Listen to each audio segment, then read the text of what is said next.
Good afternoon, everyone.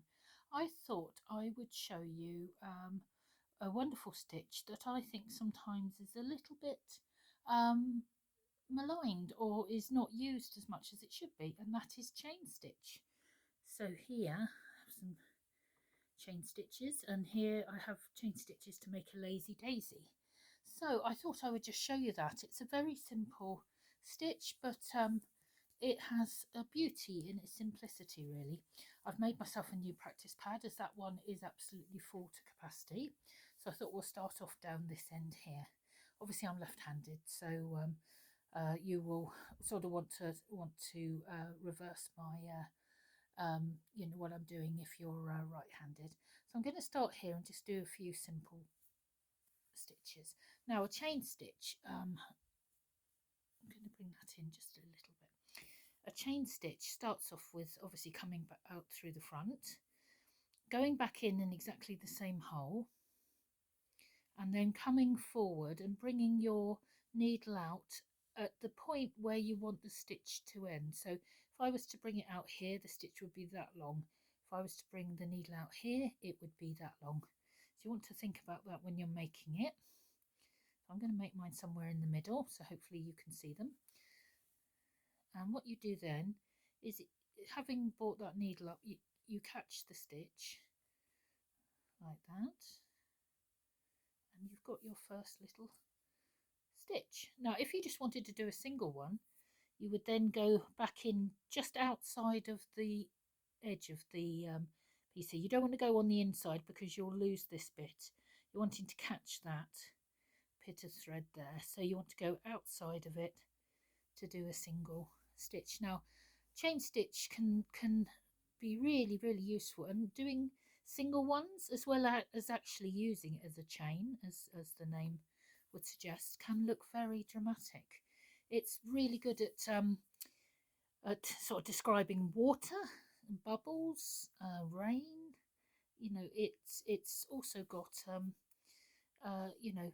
connotations with flowers when you do it as a lazy daisy. So doing it like that and finishing off, and I'll do one more and just explain it to you. This is on my beginners, and it is also on the intermediates slow stitch workshops, which are virtual workshops which are on YouTube for life for you to access. There is a charge of £10, which is forever. You can watch them again and again and again. So I'm going to describe this and just show you. So that is coming out there, going back in the same hole, and then popping the needle through. Or if you want to, another technique which sometimes I find easier is letting that, going back in the hole, leaving this loop free, and then coming up where you want to be. Sometimes that can be a bit easier. You can do it either way, really. And there's a little chain. So I'm going to do a little row of them along here and show you how to do it as an actual chain. So coming along here, let me move this up a little bit. I'm working quite near the edge, so I'm going to go inwards. I'm going to go on a diagonal slightly here. So I'm going to go in the same hole, come out, and when I'm doing it as a chain, I do tend to do it this way rather than the way I've just shown you here. So I'm going to come up, and that's going to be my first stitch. I'm catching that thread there. So there's your first stitch. Now rather than finishing that off as I've done in these ones here, you then want to sort of place the thread where it needs to go. Go back in, not exactly where you were, because otherwise you'll lose you'll lose your thread, but go just to the side of where you were in that previous stitch. So if I go in here, create another stitch, and there we go, and we start to make a little chain. So if we keep going along, I can make a couple more of these, and then I can show you a lazy daisy as well. There we go. So I'm just going in and out and catching that thread every time. lost it now. There we go. So there the thread has come out, but I'm just going to literally manipulate it into the middle so it catches. There we go. And you can make these very elongated, you can make these very short. It's a very good stitch for doing on a border, so I'll show you some examples in a minute of where I've done that. So let me do one more.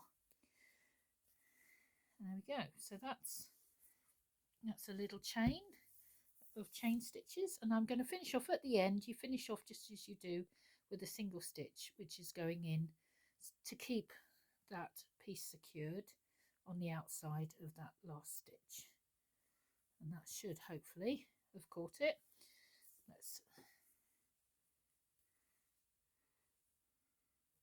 we go. I've got a few tangles of thread there. Now I'm going to cut that one off, and I'm going to use another colour just to show you the lazy daisy. So a lazy daisy is basically 5 stitches. It's 5 of these chain stitches, but done in a circle, so it looks like the petals of a flower. So I will show you that one next. Let's thread up with a different colour. So in the middle here, I'm going to make a little lazy daisy. Now what you want to remember with a lazy daisy is where you come up is the centre of your daisy, and ideally you want to make the petals roughly all the same sort of size and spacing. But as with all slow stitching things, you know what I'm going to say if you've seen my other videos, perfection is overrated, so don't overthink it. So I'm going to come up in the middle, I'm going to make my first stitch, which is just a chain stitch like you've just seen. So I'll make my first stitch, catch that thread, okay, and then finish it off on the outside like we have done. And then you do another one from the centre. You just go back excuse me. So you make that second stitch, and you just move around like imagine the petals of a flower. You move around, and odd numbers are always best usually. So I'm going to make 5. That's my norm for a lazy daisy. In nature you will find usually that is more that's more likely that you would have odd numbers. Excuse me, sorry, I have got a bit of a cold. I'm really trying not to cough, but then that makes me cough more. So I'm going again in the middle, and each time you're just finishing that single chain stitch off on the outside of the stitch, and then you're coming back up in the center, and you do, you know, as many of those as you like. I'm going to do 5 here. I'm going to turn now. Sometimes it is easier to turn it as you go, so I'm going to go back in the center and then out here,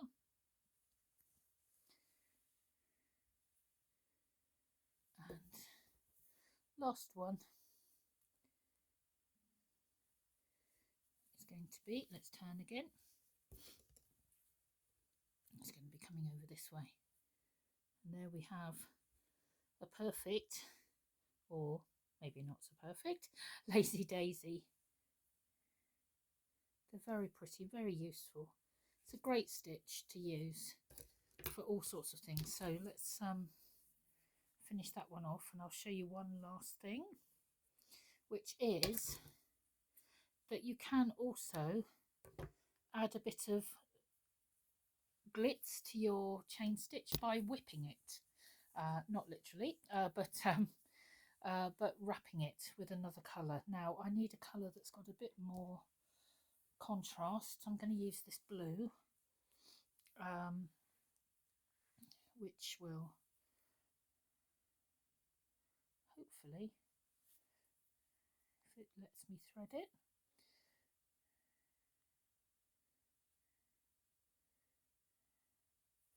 which will show you. So for whipping a stitch, in fact I'm going to turn it around that way, I think. So to whip a stitch, you come out somewhere near the start of the line. Now, I think if you're right-handed, you'll probably do it going under the stitches from right to left. I'm going to go left to right because I'm left-handed. So you might want to, if you're right-handed, come out on this side and then whip like that. Whereas I'm going to do it the other way, but hopefully it makes sense to you. So I've got my alternative colour. You don't really want to whip in the same colour because it just doesn't show up. And then what you do is literally go under the two little bars of each stitch with the contrasting colour. Not too tight, have it reasonably close to the stitch, but don't pull it really, really tight. It looks better if it's just got a little bit of freedom. I'm afraid Ella's making a lot of noise in the background. She's on one of those days today. My lovely cat turned 18 recently, and she's really letting everyone know about it. She thinks it's hilarious to make lots of noise and drama at the moment, bless her. So underneath the last one, and I've just whipped underneath each sort of double little barrel of stitches, and then you come to the end and you just go in at the end where the stitch finishes and then tie it off at the back, and that's a whipped chain stitch. You've got chain stitch, you've got single chain stitches, and then you've got a lazy daisy, all from the one stitch. So I hope you agree with me that chain stitch is very much underrated. I'm going to finish this off. You can see I've got my lovely new practice pad, and I'm going to show you where I've used it in a couple of things, just to show you how different it can look. So as you can see in this one, oh, Ella's really making a lot of noise now. I've got lazy daisies here, and this is in a variegated thread. It looks really lovely in a variegated. I got some singles here that I've used, and here I've also used some very small chain stitches here to follow the pattern. I'm just going by the pattern that was on the the piece of fabric, and that was little leaves, so I've just followed that with chain stitch. And here, I think this is one of the favourite things I think I've done. I had this lovely piece of lace. It's just a tiny square, a very fine sort of gossamer sort of lace, but it had this flowery pattern, and the flowery pattern itself wasn't that attractive, but I filled it with French knots, and then I thought, what if I go over these with loads and loads of chain stitches where the to follow the pattern. And I love it, and I think it looks really sweet. And this one is a loose piece of lace. As you can see, it's a little flower, and then it's like a flower within a flower. So you can see I've used it a lot on that one. I've also used chain stitch in a different way here, where I've almost done like a double chain stitch either side of a running line of stitches there, which I think is quite cute. It looks like ribbon to me, it reminds me of a kite, I've also used it a lot here, very fine small stitches, and I've used it on here as well in certain places just to follow the pattern of the lace underneath. I think that was all on. Oh no, I've done more here. As you can see, I do use it a lot. And finally on this one I've done some lazy daisies here. So as you can see, it's one of those stitches that you can use again and again, and it looks so different in each thing that you do. I hope you've enjoyed that, and we'll look forward to seeing you again soon. Bye.